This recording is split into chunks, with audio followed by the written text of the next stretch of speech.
Oli, ¿qué onda? Hola. Nos encontramos otra vez. ¿Se ve bien ahí? Sí, se ve bien. Bueno.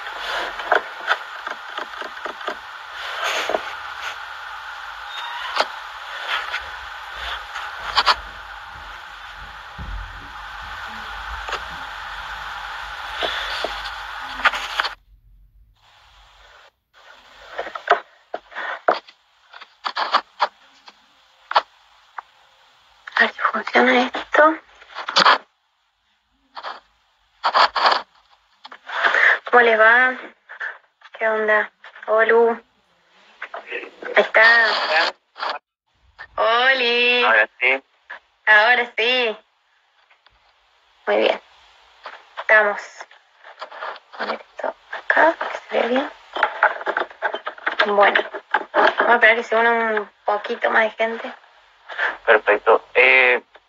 Pablo, ¿te parece si voy a salir un segundo y ya vuelvo a entrar?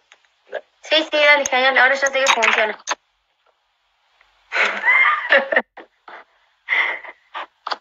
Bueno, el que se unió recién era el Nika.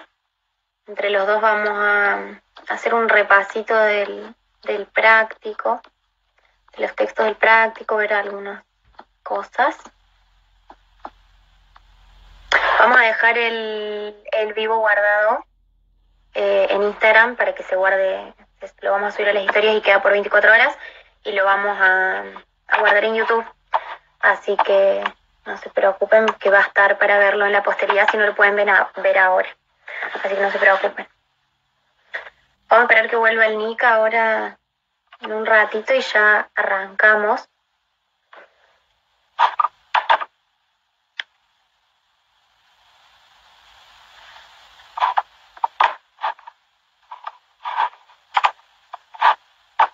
Bueno.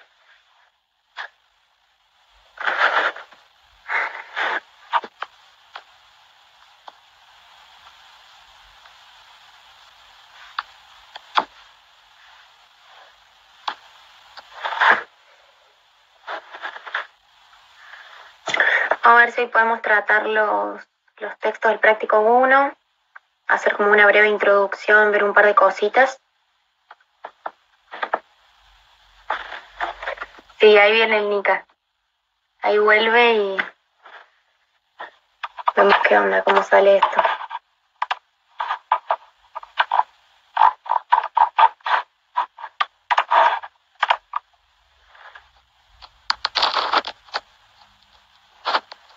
Ahí está, se ve bien, sí se ve bien. Bueno. Vamos a esperar ¿qué tal? Vamos a esperar que se una el Nika y ahí empezamos con la clase.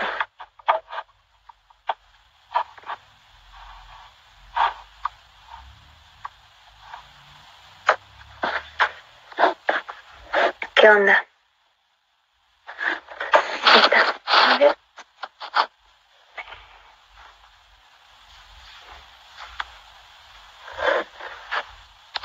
A ver si ahí se puede conectar. Ahí está. Hola. Perfecto, ahí estamos. Muy bien. ¿Cómo andás, Pablo? ¿Todo bien? Todo bien. Acá. Perfecto. Ahí les estaba diciendo a los chicos que vamos a tratar de ver todos los textos del práctico 1, a ver si hay alguna duda en particular, alguna pregunta y bueno. Perfecto. Eso. Hacer como una pequeña introducción.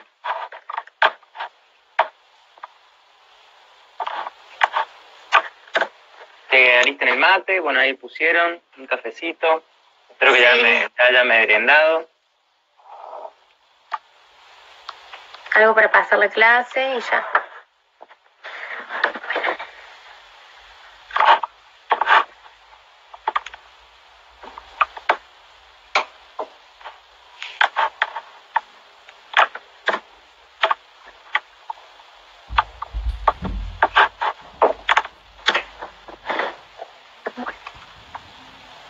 Vamos a esperar un ratito más, ¿quieres? Sí, vamos a esperar 2-3 minutitos más y arrancamos.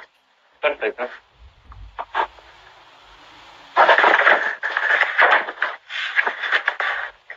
Ándale, supongo que ya leyeron el práctico porque hay que entregarlo el lunes.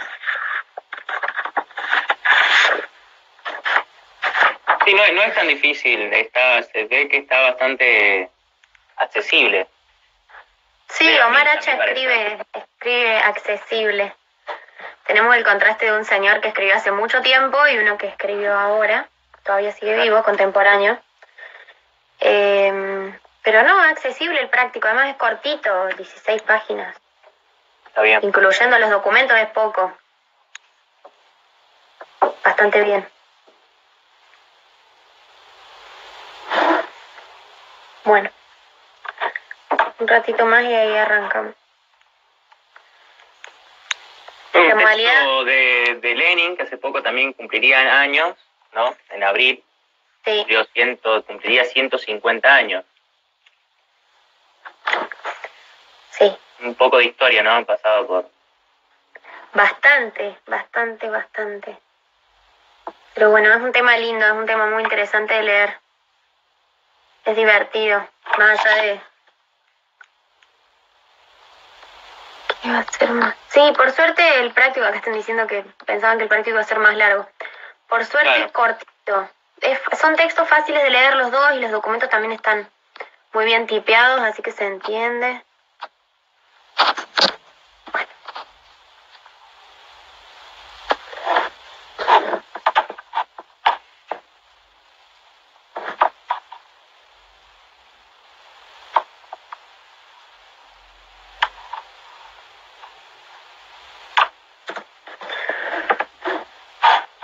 ¿Qué hora es? Le podemos dar, a ver, un minuto si querés hasta sí, las 10. Un minutito más. A las 10 sí, pero ya más o menos estamos bien. Sí, más o menos el texto de Vladimir Ilich es de 1911, más o menos. Sí. Si no, nos situamos 40 años después de la Comuna. Y el de Hacha es bastante más contemporáneo, ¿no? Sí, mucho más contemporáneo. Aguantame que encuentre el año, que lo vi pero ahora no me acuerdo.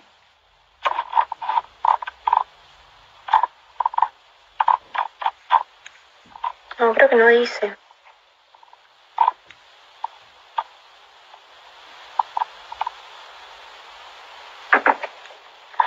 No, pero es de hace pocos años, ¿eh? Siglo XXI por lo menos. Lo interesante de contrastar... Dice Rubén, es tan cortito el apunte que da miedo. Sí, a veces los textos más cortitos dan más miedo. Pero... Está bueno el práctico. Bueno, por lo menos no es un poema del medioevo cortito para analizar. Ay, qué horror. Esos eran de los peores, sí. Del ser. Esto es más tangible a lo mejor. Sí. No, además, qué sé yo, maneja conceptos con los que ya estamos más o menos familiarizados y más. Claro. Si vienen leyendo Revolución Francesa, toda la Unidad 2, y bueno, lo que vimos a principio de semana con la Primavera de los Pueblos. Así que bueno, cuanto más nos acercamos al presente, por ahí más fácil de asimilar algunas cosas son. Así que bueno, yo diría que arranquemos, ya son y 11. Bueno, perfecto. Yo creo que ya estamos. Bueno, no sé si hay alguna duda general o alguna pregunta, algo que no se haya entendido o algo que haya que aclarar antes de empezar. Como veníamos diciendo con el Nika, el texto es cortito, es fácil de leer, está bien escrito, qué sé yo. No es nada muy complicado, es bastante esquemático, qué sé yo, hace como una breve introducción de cuáles fueron las implicancias de la Comuna de París a nivel político y a nivel social. Básicamente lo que el autor plantea son como las posibilidades y las limitaciones de la Comuna de París. Y bueno, yo creo que ya con eso podemos empezar. Bueno, Omar Hacha es un historiador argentino, para los que no saben, está vivo todavía, sigue escribiendo.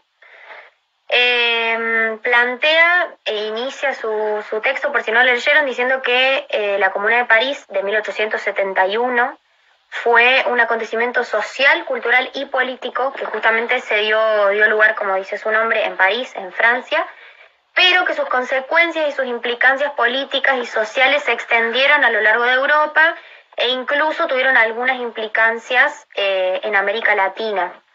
La gente en los ámbitos políticos hablaba de lo que significó la Comuna de París. No me queda claro por qué la pequeña burguesía se une al proletariado, si es que pueden aclararlo en algún momento. Bien. Perfecto. Sí. Yo creo que Lenin lo habla también. Sí, Lenin nos da la respuesta justa.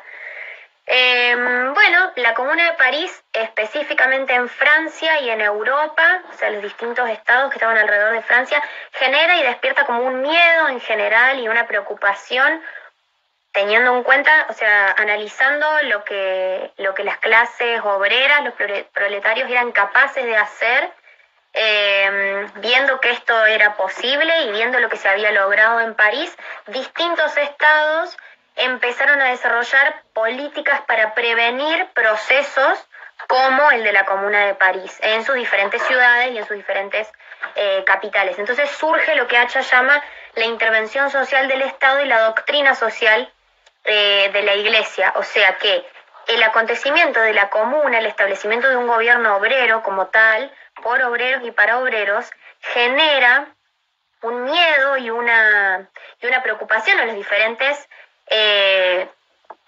integrantes de otros estados europeos, y ellos se dieron cuenta que tenían que diseñar mecanismos aplicables a sus sociedades, aplicables a sus trabajadores, que permitieran un cierto nivel de integración y de inclusión para que justamente no sucedieran en sus estados, en sus naciones, estos levantamientos obreros como se habían dado en París en el 71.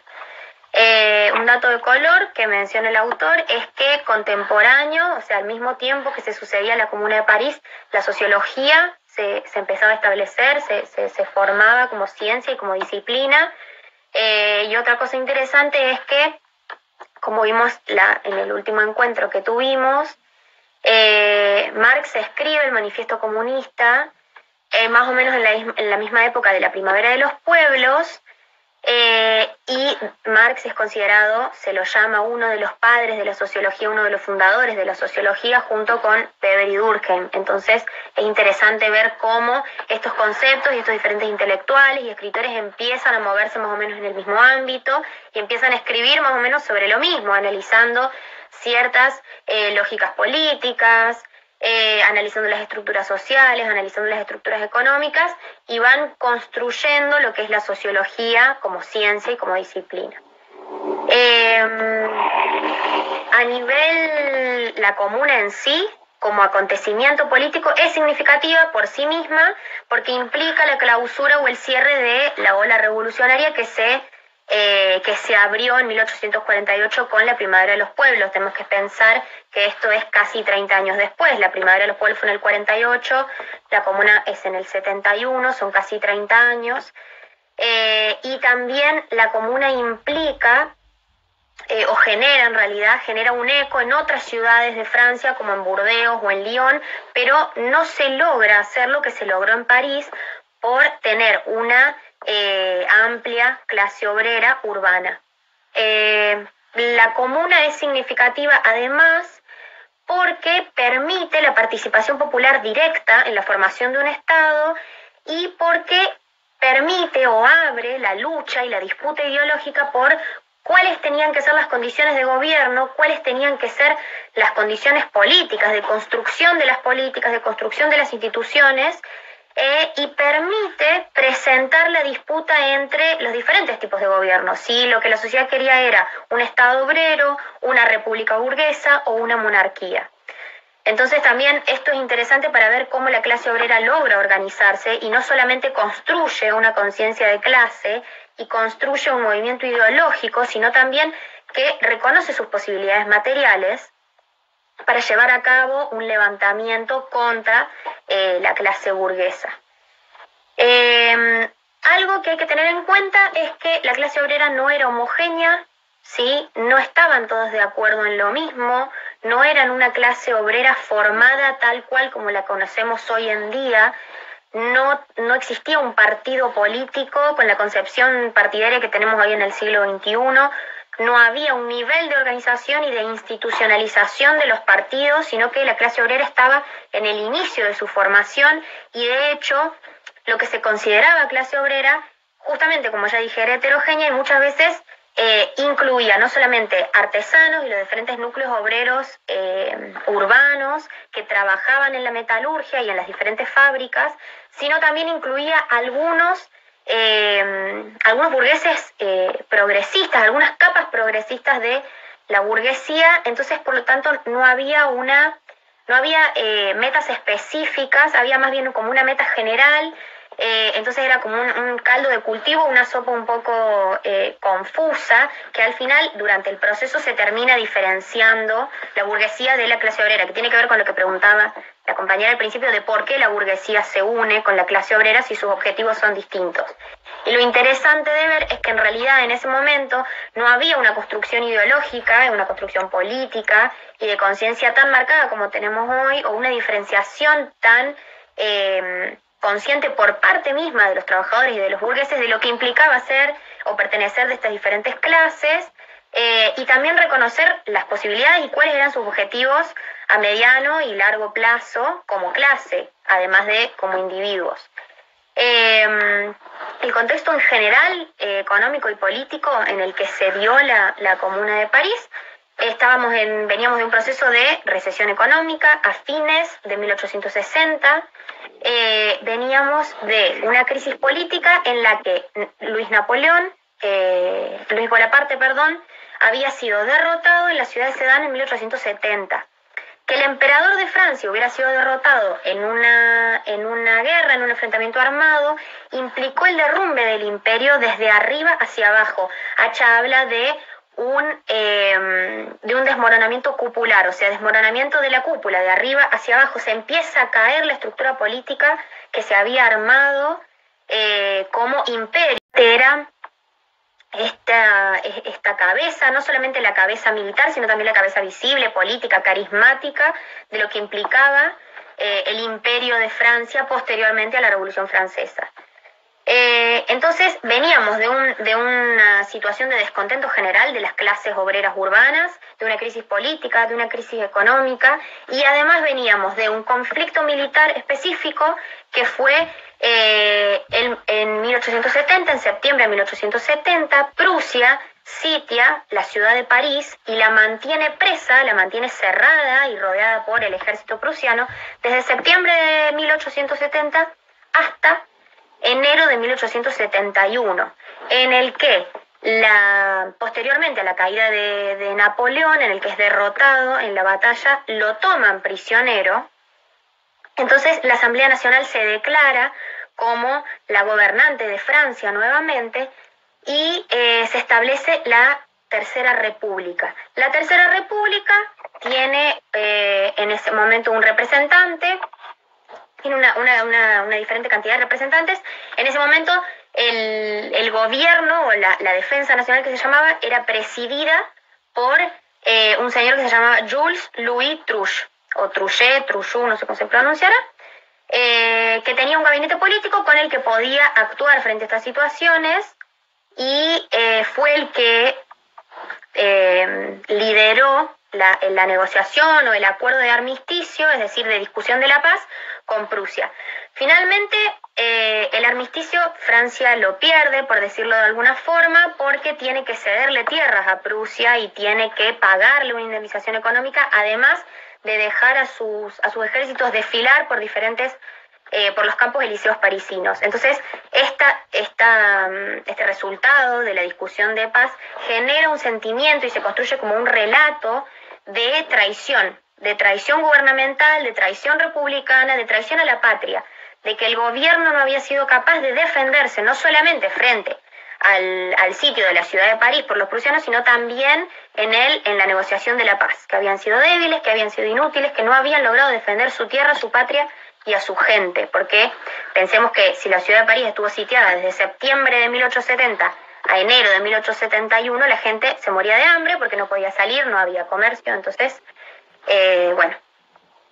básicamente se entra en un proceso de ebullición social y ebullición política en la que los obreros se empiezan a organizar. Los integrantes de la Asamblea Nacional se asustan y se van de París, muchos se van a Versalles, que es como otro pueblo, otra ciudad, que está más o menos a media hora de París, donde está justamente el Palacio de Versalles, que es lo que hablábamos cuando vimos lo de la Revolución Francesa, donde estaba Luis XVI, y se constituye lo que se conoce como la Guardia Nacional o la milicia de los obreros, que fue una milicia que tuvo un gran tono plebeyo porque estaba compuesta no solamente por algunos burgueses, sino también principalmente por los obreros, ciudadanos populares, por ciudadanos de izquierda y por artesanos. Entonces, bueno, los obreros, que justamente eran parte de la Guardia Nacional, empiezan a darse cuenta que la República está dejando de ser capaz de gobernar y no están de acuerdo con lo que están haciendo, y entonces la clase obrera se empieza a organizar. Y lo interesante de ver acá es que si bien existían sindicatos obreros, los sindicatos obraron de una manera paralela, o no paralela, sino como de una manera lateral, jugaron un papel lateral en el proceso de insurrección, porque no fueron los que lograron encauzar la lucha armada, básicamente. Lo interesante es que la comuna y todo el proceso de ebullición política no solamente incluye la cuestión de la clase, sino también la cuestión de género. Y, por ejemplo, las mujeres en ese momento tomaron un papel importantísimo, y el grupo de las temibles petroleras, como se los llamaba, o las petroleras incendiarias, eran mujeres que trabajaban en la industria petrolera, que fueron capaces de formar una guardia o una milicia de mujeres petroleras que impidió que el ejército de la República moviera los fusiles y moviera las diferentes armas y la artillería desde París hasta Versalles, donde estaba el ejército represivo de la Asamblea. Bueno, en conclusión, el gobierno republicano organiza este ejército represivo. La Guardia Nacional o la milicia obrera se enfrenta con el ejército republicano durante una semana, a la semana a la que se le llamó la Semana Sangrienta. Eran 130.000 soldados de la República contra la milicia de los comuneros, y se habla de 30.000 muertos y 45.000 presos, ¿verdad? Ese era el número. Sí, acá Lenin, bueno, ahonda más en eso de la cantidad de asesinados, detenidos, después fusilados. Dicen que alrededor fueron más de 100.000 parisienses los que perdieron la vida ese día, o fueron detenidos, o no se supo más nada. Sí. Más o menos, bueno, muy interesante, bastante lindo el texto de Hacha. Lo que puedo decir lo mismo de Lenin. Bueno, Lenin, ¿qué más decir, no? Filósofo, teórico, político, líder revolucionario, uno de los grandes, primer líder ruso, ¿no? Primer líder de la Unión Soviética. Y bueno, en este texto que les dan para analizar en este práctico, bueno, es bastante interesante, es bastante corto también. En Memorias de la Comuna es su nombre. Se sitúa 40 años después de la Comuna, hicimos el cálculo y es más o menos en 1911. 1911. Lo que él rescata, bueno, es la vigencia, ¿no? La vigencia de la Comuna, por qué es que tiene tanta vigencia, y qué es lo que le heredamos de la Comuna como sociedad, como luchadores, como revolucionarios, ¿no? Él lo plantea también en un contexto también bastante álgido a la época. Y bueno, él primero plantea que la Comuna fue algo espontáneo, que fue un tipo de abanico de defensas, casi que en clave posmarxista lo habla, pero es así. Dice que bueno, hubieron diferentes demandas, como dijo la compañera Palo antes, la decepción con la guerra con Alemania, la gran ruina, exactamente, también se liberó soldados para después la caída de la Comuna, como dice acá Seba. Pero bueno, en ese momento las razones que se dio para este levantamiento llamado la Comuna fue primero la decepción por parte de la masa obrera, ¿no? por la mala gestión que había tenido el gobierno francés, la hambruna que se tenía por todo este asedio, este sitio que había venido antes, la desocupación que era alevosa, también, bueno, la ruina de la pequeña burguesía, más allá que, más que todo por esto fue también que en un momento la pequeña burguesía también se une a esta lucha, primeramente pues por la indignación y porque habían quedado también muy endeudadas, ¿no? Porque también eran tenedores de deuda. Entonces, a miedo de esta asamblea reaccionaria que estaba en ese momento conservadora en Francia, es que los pequeños burgueses republicanos se comienzan a unirse, ¿no? A lo que fue esta revolución. Fue un hecho sin precedentes, un acontecimiento, como dijo la compañera, que también hizo ruido en América Latina, en todos lados. Retoma la discusión. Sí, dice Lenin que realmente esta discusión nunca fue saldada, que siempre la búsqueda y la emancipación del obrero está vigente, ¿no? Y algo que nos puede decir el capitalismo, también muchos filósofos marxistas lo que dicen que la vigencia del marxismo, la vigencia de esta lucha de clases que plantea también Lenin que hubo en esta Comuna de París, va a ser vigente en términos del capitalismo exista, porque la emancipación del obrero es algo que es la esencia de la dominación del capitalismo, ¿no? Bueno, sí, deben ser capaces de librarse del yugo de la opresión del capitalismo y de la dominación de la clase burguesa como los poseedores de los medios de producción. Así es. Bueno, él hace todo un razonamiento marxista, ¿no? De la situación. Dice que bueno que esta toma del poder por parte del proletario, por el proletariado, por el obrero, sí o sí tenía que ser socialista. Él da tipo una corriente argumentativa, da cierto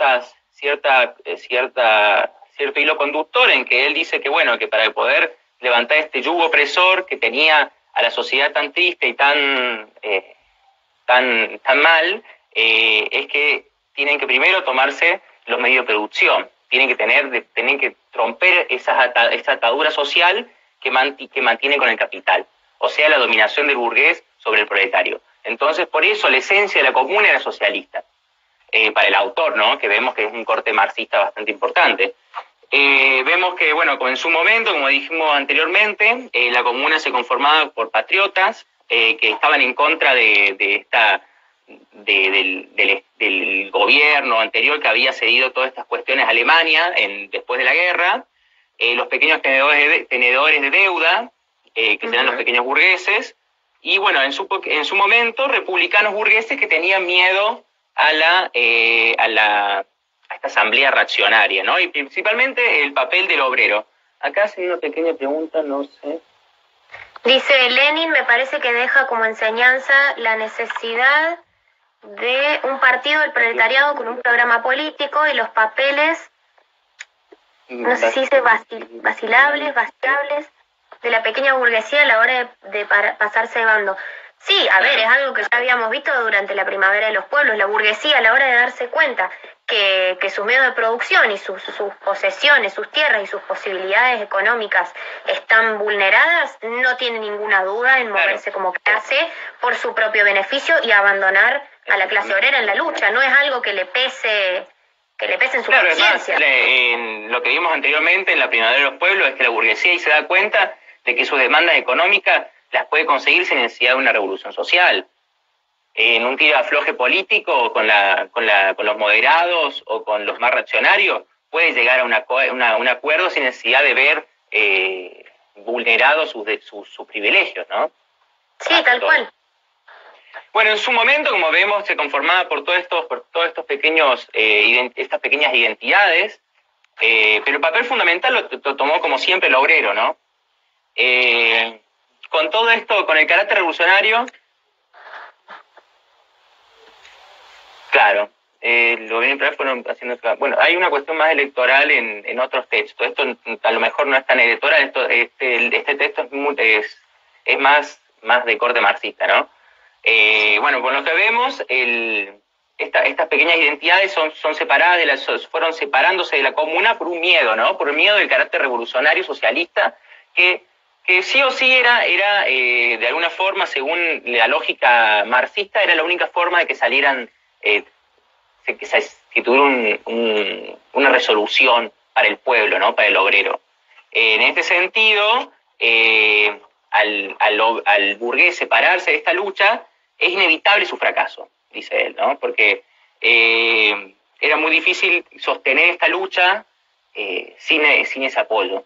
Como vimos después, Alemania con Bismarck, personaje del romanticismo alemán, se libera a franceses para después ir y sitiar la ciudad, en lo que significó, bueno, este asesinato y este genocidio de un montón de comuneros, ¿no? Revolucionarios, obreros, y principalmente fue la falta de apoyo de los primeros grupos que sí en su principio apoyaron.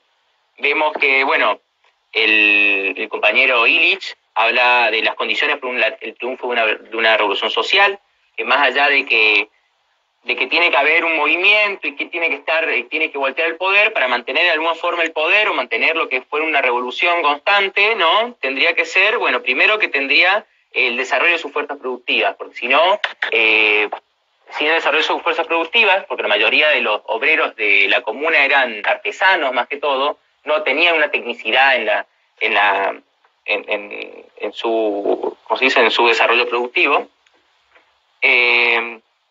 Entonces no están principalmente es el desarrollo a nivel productivo, y por otro es que el proletariado en sí mismo no está preparado para asumir la responsabilidad de tener el Estado por sus manos. ¿Por qué?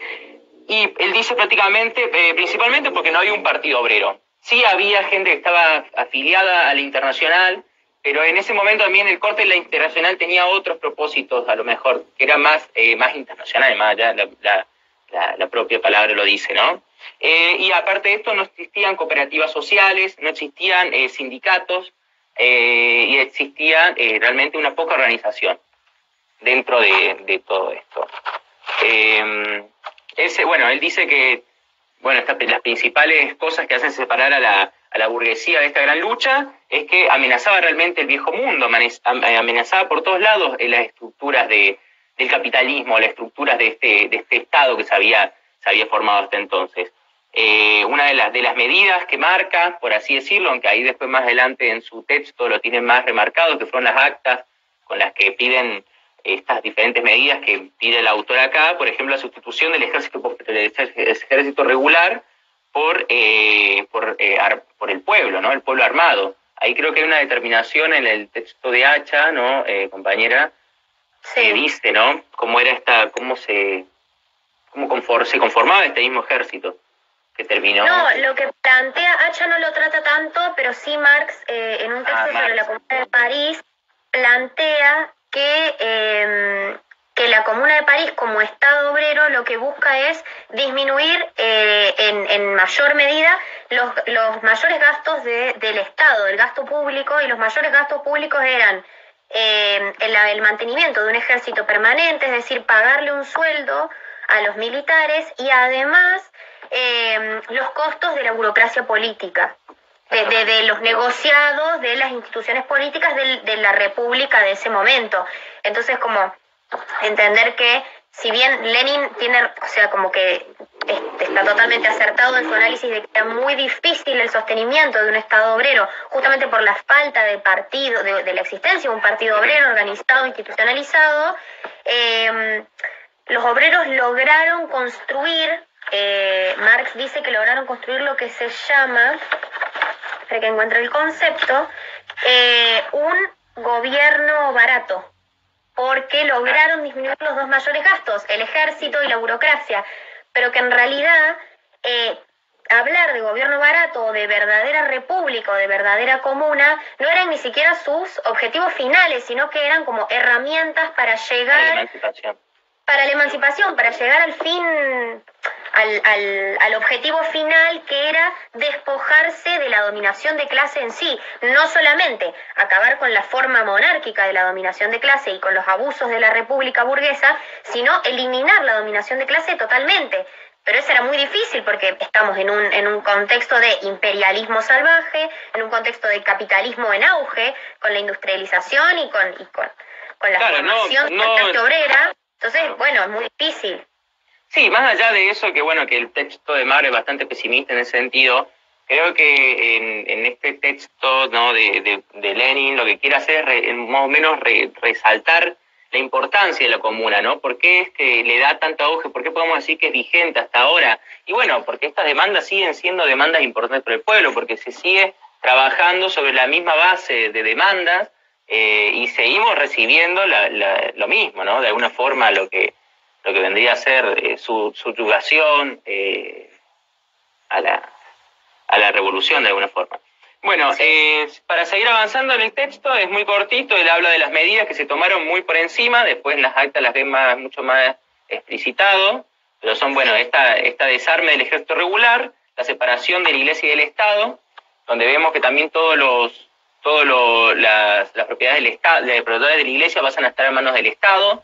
También vemos que la Iglesia tiene que poner diezmo, que es buenísimo. También vemos la separación, bueno, que eso está más en la acta, más en las actas, más que en este texto, pero bueno, o sea, también la secularización de la educación pública, se hace pública la educación. Y la gratuidad también. Gratuidad, perdón, exactamente. Después vemos que, bueno, en lo social hay diferentes cosas, más que todo en la prohibición del trabajo nocturno en las panaderías, la evolución del sistema de multas, que supongo que hace referencia también a las multas que eran multas por vagancia, la gente que no trabajaba o que estaba en la calle, eran multadas o metidas presas en ese momento. Y bueno, otra cuestión muy importante es el decreto de las cooperativas, ¿no? Que todas las empresas que habían estado cerradas por alguna razón o que el dueño las tenía cerradas son las que después forman parte de las cooperativas sociales. La pregunta, Rubén, dice, de las experiencias de la comuna, ¿Lenin pudo organizar por medio de los bolcheviques la revolución de 1917? Puede funcionar como una experiencia de la cual aprender, pero hay que entender que en ese momento Francia ya había pasado por una revolución burguesa y el intento de derrocamiento de la monarquía a partir del establecimiento de la Primera República. Después pasamos por la Segunda República, la Tercera República, la restauración monárquica con Luis Bonaparte, la Primavera de los Pueblos y ahora la Comuna de París. Francia viene de un proceso mucho más largo y complejo de revoluciones en los que Rusia no se había encontrado. Además, tenemos que entender que Rusia era realmente un imperio y tenía el zar Nicolás II, que era la cabeza no solamente política, sino también religiosa. Rusia no pasó por todo el proceso de revoluciones sociales como Francia, porque tenía un Estado mucho más represor, tenía una guardia o sea, un ejército permanente mucho más violento, mucho más formado. En la época de la modernidad siempre estaba como medirse para ver qué ejército estaba mejor entrenado, y se hablaba de que el ejército francés era uno de los mejores ejércitos por su disciplina. Pero hay que entender que más allá de la disciplina del ejército francés, venimos de una cierta cantidad de años de conflictos sociales y políticos en los que el Estado se ve debilitado y su brazo armado se ve todo el tiempo golpeado. Rusia no. Rusia pasa primero por la revolución de 1905, que fracasa, y después pasa por la revolución de 1917. Y una cosa interesante... Sí, perdón. No, una última cosa. Perdón. Que además la estructura económica es muy diferente. Rusia es un país ampliamente agrario. Creo que si el 97% de su actividad económica está volcada a la explotación agraria, y la mayor parte de su población es campesina. Entonces la conformación de la sociedad y la conformación y la distribución de los territorios es completamente distinta. Francia justamente se diferenciaba en ese momento en Europa por ser un país, no podemos hablar de país en ese momento, pero por ser un reino o un estado ampliamente urbano. Estamos hablando de París como la capital cultural del mundo de ese momento. Rusia no. Rusia era un país ampliamente campesino. Entonces las condiciones materiales de Rusia son totalmente distintas. Y una cosa, y ya te dejo seguir, la revolución de 1917... si bien había un movimiento obrero y los bolcheviques y los mencheviques venían con este tira y afloje de hacemos la revolución armada o no, las primeras en salir a la calle son las mujeres y son las madres solteras, pobres, que reclaman ayuda para cuidar a sus hijos y reclaman paz, pan y trabajo para poder mantener a su familia. Son las mujeres cabezas de familia las primeras que salen a la calle a marchar, a quejarse de que las cosas no están bien. Entonces ahí también tenemos que ver que estamos en un momento completamente diferente. Son 40 años, casi 50 años más adelante en el tiempo, en Rusia, que tiene otras características, que está mucho más cerca de Oriente, que se relaciona con otro tipo de estados, que tiene otras posibilidades, y que efectivamente las cosas se llevaron a cabo de manera muy, muy distinta. Entonces puede servir como experiencia, pero no es condicionante para mí. Claro, no es condicionante. Lo que sí me parece importante es que el autor habla de un levantamiento de la moral de los millones de obreros. Que gracias a esto, como vos decís, fueron 72 días, ¿me entendés?, donde la capital del mundo era tomado por una fuerza obrera de redistribución de la riqueza, de derechos a los que menos tenían, de pensar un mundo diferente y un Estado que ya no trabajaba para los mismos, para los dominadores, sino que daba un cambio de paradigma bastante importante. Que si bien fue bastante corto relativamente, ¿no?, 72 días, y no fue constante en el tiempo, pero a partir de ahí hubo una esperanza de que sí era posible, ¿no?, emanciparse, llegar a tener gobierno, llegar a poder organizarse desde el propio Estado, del propio proletario, para poder tener un Estado que fuera garante de sus derechos. O sea que era posible eso, se veía de alguna forma que era posible. Es más, él habla de que fue la mejor propaganda de una revolución socialista. Él dice que mejor propaganda no pudo haber sido que por 2 meses la capital del mundo sea comunera. Sí, que tenga un Estado obrero. Exactamente. Es la mejor demostración de las capacidades y las posibilidades de organización de los obreros, de la clase proletaria. Bueno, el texto básicamente se centra en eso. Medidas, consecuencias, bueno, cantidad de muertos, fallecidos, lo vimos acá, son en total unos 100.000. Vemos las demandas, que fue toda una cuestión de demandas equivalentes casi, ¿no?, que se pusieron en el mismo orden. Las razones por las que da Lenin de que por qué tenía que ser socialista la comuna, la comuna, por esta razón de tenía que tomarse los medios de producción para poder emancipar y poder llevar a cabo sus demandas. Y vemos, bueno, después la separación de esta pequeña burguesía y de estos republicanos burgueses o de los pequeños tenedores de deuda, porque en su momento es que estaban ahí involucrados, y es porque después se separan, ¿no?, las razones de por qué se separan. Después da sus razones de cómo tiene que triunfar una revolución social, que son 2 principalmente, que ya las dije, y ahí termina el texto. Es bastante corto, es bastante simple y, bueno, escribe bastante bien Lenin. No soy nadie para decirlo, pero es bastante entretenido. Bueno, pero yo me harté de elogiar a Erich Hobsbawm el lunes. Vos podés decir lo que quieras sobre Lenin, a ver. Sí, a los pobres tenemos nuestras preferencias. Y bueno, Los pobres del campo también un lindo texto para leer de Lenin. Sí. Bueno, compañera.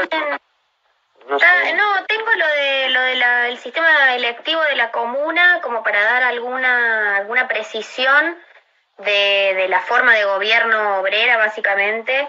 Esto no lo dice Omar H., pero lo dice Marx en un escrito sobre la Comuna de París, y plantea que los obreros llevaron a cabo un gobierno o un Estado comunero porque era la antítesis directa del imperio, porque implicaba, lo que querían era no llegar a una liberación o emancipación a través de de un vago anhelo de república o sea, modificar la dominación de clase, sino acabar completamente con la dominación de clase, como decíamos antes, y librarse del yugo de la opresión de los poseedores de los medios de producción.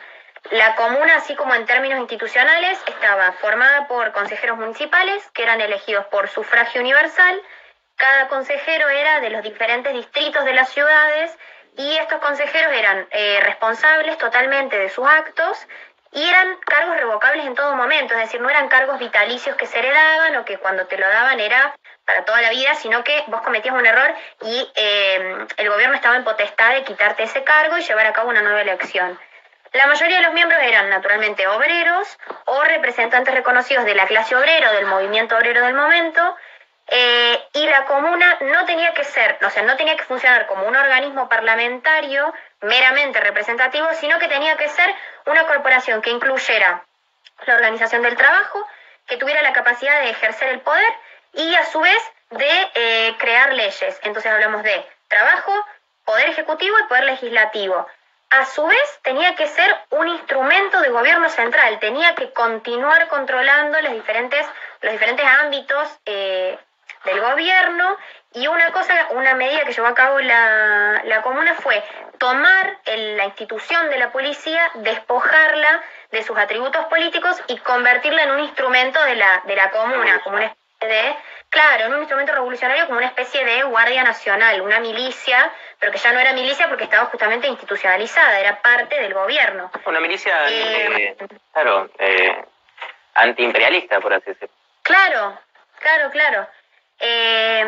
Y bueno, otra cosa que se quería era que los cargos públicos estatales dejaran de ser una propiedad derivada y como esta cosa, este cargo que era vitalicio y que era heredable entre amigos o entre familiares, era como que, bueno, si entró mi padre, yo entro y ya está, tengo de por vida asegurado mi futuro político. Casi como un título de la nobleza, prácticamente. Claro, ¿no? exactamente.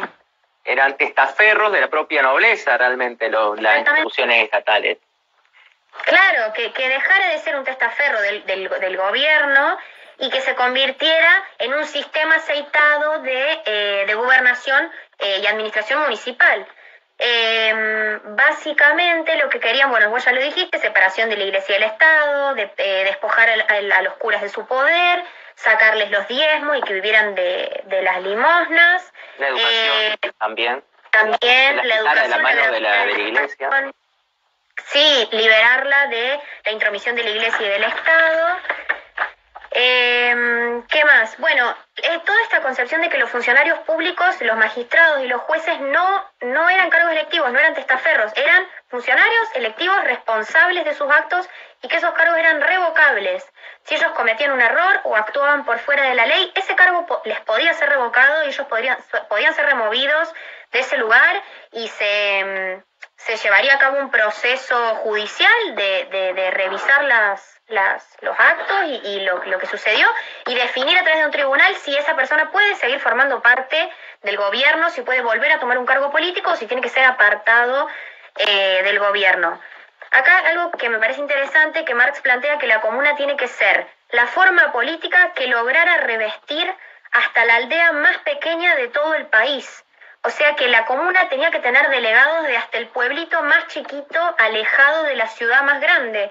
Tenía que ser realmente un gobierno central que tuviera la capacidad de representar a través del voto universal a toda la gente de su pueblo, de su territorio, básicamente. Tienen un carácter de asamblea populares también estas comunas, que eran, claro, eran como diferentes. Claro, después puede ser que Lenin haya pensado de esa forma de organización. Más después, hoy por hoy vemos también bastantes estados, bastantes gobiernos que usan ese tipo de organización. Más allá, bueno, de Venezuela, Nicaragua, usan ese tipo de organización de asambleas comunales barriales, donde llevan las necesidades de cada espacio, de cada barrio, las llevan hasta el poder central. Y ahí bajo una solución directa.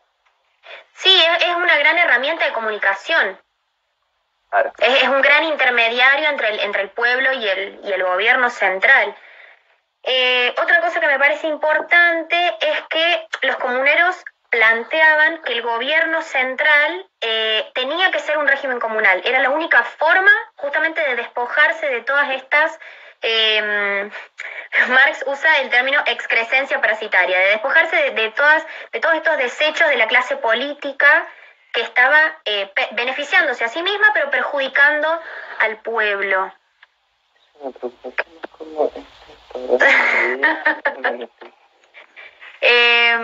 No sé cuáles son las consignas del práctico, así que no te puedo responder eso. El texto es fácil. Está en los documentos, está específicamente y de manera explícita lo que es la comuna y lo que pedía, ¿cómo se llama? Lo que pedían los comuneros, básicamente, sus reivindicaciones. Y sí, como dice la compañera, al principio del práctico hay una introducción de qué se tiene que hacer y supongo que junto con las consignas estarán como las pautas para escribir el práctico. Sí, tiene que ser un proceso interno, creo yo, que cada trabajo termina siendo un proceso interno. También como uno lo va a abordar. Sí, poder sentarse, escribir, siempre está bueno escribir de más, dejarlo un rato, como que leude, descansar, volver y leerse a uno mismo, siempre es un buen ejercicio, porque descubrís cosas que están mal escritas, que por ahí en su momento no las viste, o decís esto está muy bueno, lo agrando, lo achico, es como un proceso de autolectura. Tenemos un manual de escritura, bueno, genial, ahí Clara dice, tienen un manual de escritura, qué bueno. Se puede difundir por los grupos, lo hicieron las compañeras, muy bueno. Yo lo estuve utilizando también. Sí, es cierto, lo hicimos nosotros, me había olvidado. Bueno, hay un manual de escritura, también hay un manual de cómo citar con las normas APA, de cómo leer académicamente, de cómo escribir académicamente. Bueno, eso ahora en un rato cuando termine esto lo pasamos por los grupos. Perfecto. Nos quedan 8 minutos, más o menos 9 antes que se corte el vivo, así que yo creo que podemos ir cerrando. Otra cosa que plantea Marx es que la comuna se proponía la destructora del poder estatal moderno, que justamente quería devolver al organismo social y a la sociedad como conjunto su capacidad y su fuerza de libertad y de ejercicio de su ciudadanía. Justamente tratando de eliminar todos estos desechos de las malas acciones de la clase política que integraba el Estado de ese momento. Bueno, lo que dije hace un rato del gobierno barato, eliminando al ejército permanente y a los gastos en la política burocrática. Bueno, creo que con eso estamos, no hay mucho más para decir. Los textos están bien escritos, son claros, los documentos tienen mucha información, léanlos, no los pasen por alto, analícenlos. Tienen todo lo que la comuna era punteado y lo que ellos pedían, así que léanlo. Sí, yo en términos personal, no sé, vería un poco más...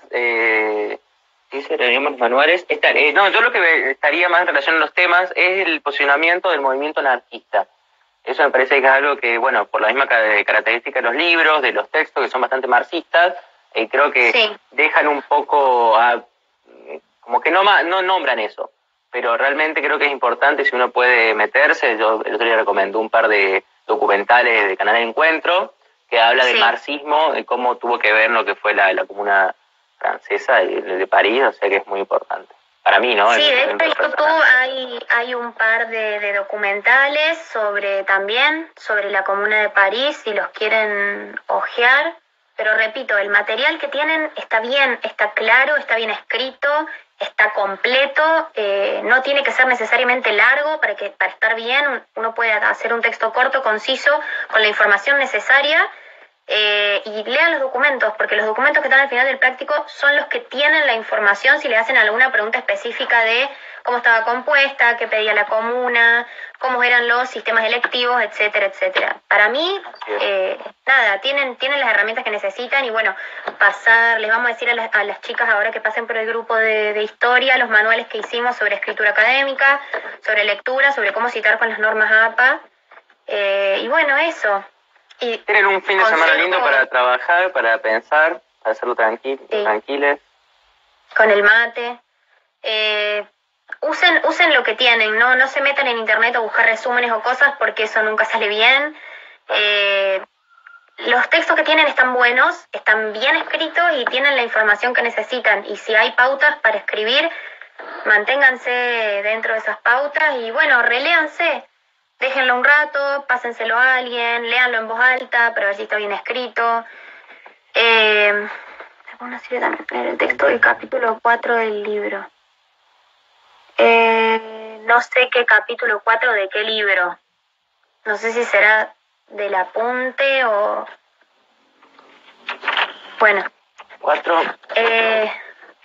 Bueno, eso, yo creo que ya estamos. Si tienen alguna duda en particular y si no... Pueden escribir ahí cualquier cosa, cualquier consulta, cualquier cosa que necesiten, una pregunta específica. Sí. También si quieren que comencemos a hacer formaciones o ayudantías de un tema en específico, no duden en poner ahí, especificar qué es lo que quieren y nosotros nos ponemos a la orden, estudiaremos lo necesario para presentarles el mejor trabajo y lo que mejor podamos hacer.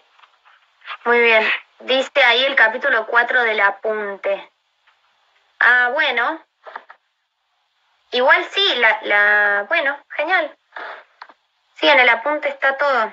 Texto del capítulo 4 del libro. Bueno, genial. Es un complemento para el texto del práctico que, repito, es cortito, está claro, está bien.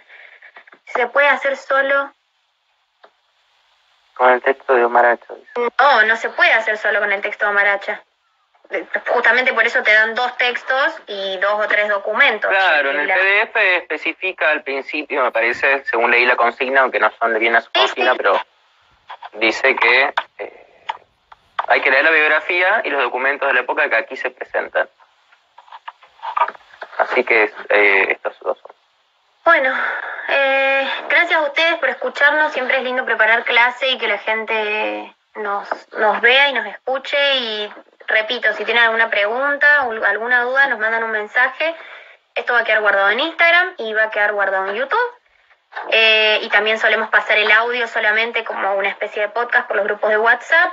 Lo pueden escuchar desde el teléfono, así que cualquier cosa nos escriben, nos preguntan. Y bueno, un placer tener otra clase. Y bueno, como dijo el Nica, cualquier cosa o tema que se les ocurra o que necesiten nos hablan. Y bueno, y nos ponemos a trabajar en eso. Muchas gracias por asistir. Muchas gracias y nos estamos viendo pronto. Buen fin de. Nos vemos, que tengan un buen fin de. Gracias, Nica. Chao, gracias, Palo. Nos vemos.